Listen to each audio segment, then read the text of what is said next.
The rise and fall of El Chapo.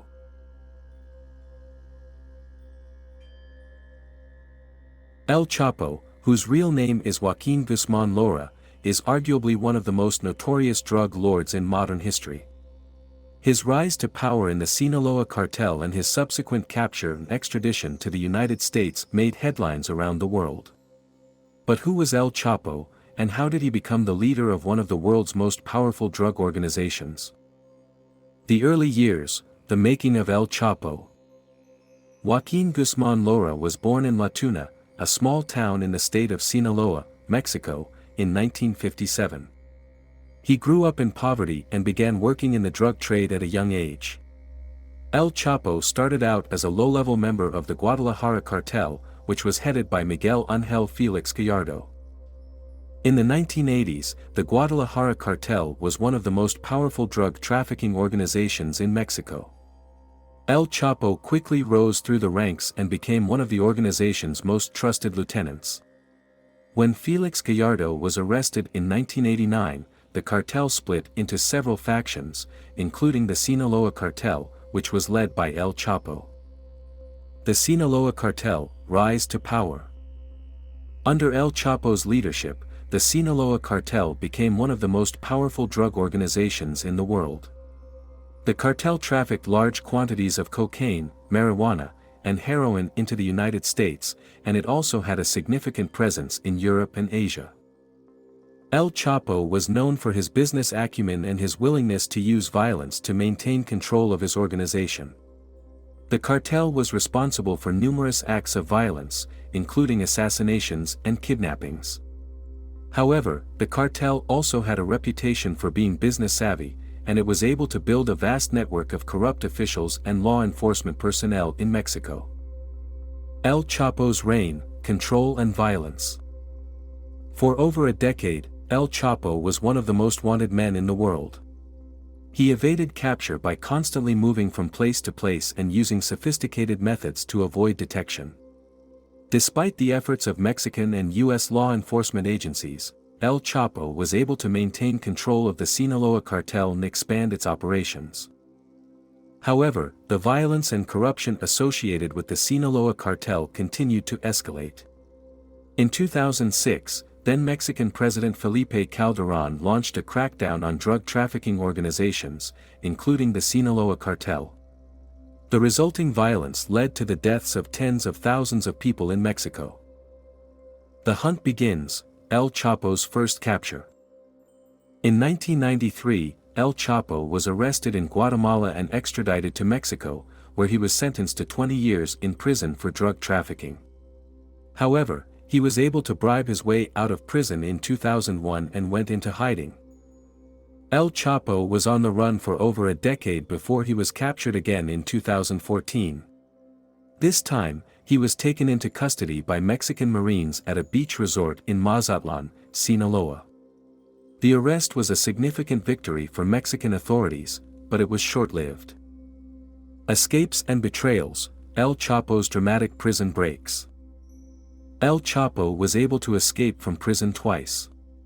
The first time was in 2001, when he bribed prison guards and walked out of the Puente Grande maximum security prison in Jalisco. He was on the run for 13 years before he was captured again in 2014. El Chapo's second prison break was even more dramatic. In 2015, he escaped from the Altiplano maximum security prison in Mexico through a tunnel that had been dug directly under his cell. The escape was a major embarrassment for Mexican authorities and sparked an international manhunt for El Chapo. After his second escape, El Chapo continued to evade capture for several months before he was recaptured in January 2016. He was subsequently extradited to the United States to face drug trafficking charges. The fall of El Chapo, arrest and extradition to the U.S. In the United States, El Chapo faced charges of drug trafficking, money laundering, and conspiracy to commit murder. The trial, which began in November 2018, was one of the most high-profile criminal cases in recent memory. During the trial, numerous witnesses testified about El Chapo's involvement in the drug trade and his use of violence to maintain control of the Sinaloa cartel. The trial also revealed the extent of the cartel's operations, including its use of sophisticated tunnels to transport drugs across the US-Mexico border.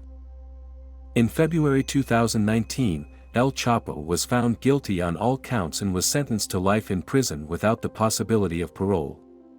His sentencing marked the end of a decades-long career in the drug trade and the beginning of a new chapter for the Sinaloa cartel. The trial, revelations and witnesses. El Chapo's trial was a highly publicized event that attracted attention from around the world. The trial featured numerous witnesses, including former members of the Sinaloa cartel and law enforcement officials. One of the most memorable witnesses was Alex Cifuentes, a former associate of El Chapo who testified that the drug lord had paid a $100 million bribe to former Mexican President Enrique Peña Nieto. Cifuentes also testified about El Chapo's use of violence and intimidation to maintain control of the cartel. The trial also featured testimony from numerous law enforcement officials who had worked on the case, including DEA agents and Mexican police officers.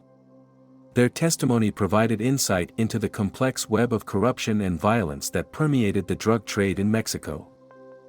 Legacy of violence: the Sinaloa cartel after El Chapo.